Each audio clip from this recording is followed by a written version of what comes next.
Chilli chicken তো অনেকেই অনেকভাবে করে থাকেন, কিন্তু এইভাবে করলে আপনার চিলি চিকেন অনেকটা সফট হবে, অসাধারণ টেস্টের সাথে সকলকে পরিবেশন করতে সাহায্য করবে আমার এই রেসিপিটা। তিয়াশার রান্নাঘরে আপনাদের সকলকে স্বাগত জানাই। 500 গ্রাম বোনলেস চিকেন নিয়েছি, 2 টেবিল স্পুন আদা রসুন বাটা, জিরে ধনে মরিচ একত্রে মিক্স হয়েছে এই পাউডারটা। এই পাউডার আমি অনেক রান্নায় ব্যবহার করে থাকি।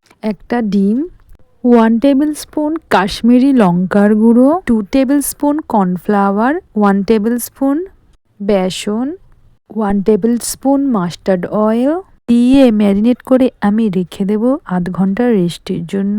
তারপর আমি তেল গরম করে নিয়ে পকোড়াগুলো ভেজে নেব। লো টু মিডিয়াম ফ্লেমে ভাজবেন এটা। 3টে বড় সাইজের টমেটো কেটে নিয়ে তাতে চিনি দিয়ে, সয়া সস দিয়ে, সামান্য লবণ দিয়ে, একটু জল দিয়ে সামান্য চাটনির মতন করে আমি নামিয়ে নিয়েছি। এভাবেই আমি সসটা রেডি করে নিয়েছি। বাড়িতে টমেটো সস না থাকায় আমি এভাবেই একটা সস বানিয়ে নিয়েছি। 3 tablespoon tomato sauce, 1 tablespoon chilli sauce, 1 tablespoon soya sauce, তারপরে একটু জল দিয়ে ভালোভাবে একত্রে মিক্স করে নেবেন। এই সসটা আগে থেকেই আপনারা রেডি করে রাখবেন, না হলে আপনাদের ভেজিটেবল জ্বলে যেতে পারে।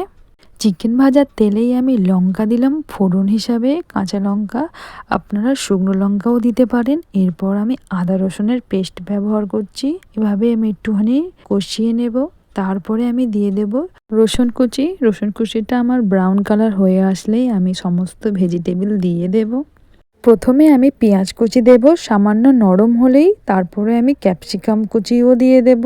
এটাও সামান্য নরম হয়ে আসলে আমি পকোড়াগুলো আমি দিয়ে দেব।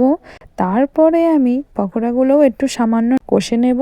তারপরে আমি সেই আগে থেকে রেডি করে রাখা সসটা দিয়ে দেব। আমি যদি এখন রেডি করতে যেতাম আমার ভেজিটেবলগুলো জ্বলে যেতাম। তারপরেই আমি সামান্য নুন দিয়েছি স্বাদ মতন, তারপরে আমি চিনি দিয়েছি যাতে কালারটা একটু ভালো আসে, এবং আমি কর্নফ্লাওয়ার জলটাও দিয়ে দিলাম গুলে। সামান্য কষিয়ে নিয়ে আমি গরম মশলাও অ্যাড করে দিলাম এতে। আমার ভিডিও ভালো লাগলে লাইক আর সাবস্ক্রাইব করতে কিন্তু ভুলবেন না। আমার ভিডিওটা দেখার জন্য আপনাদের অসংখ্য ধন্যবাদ।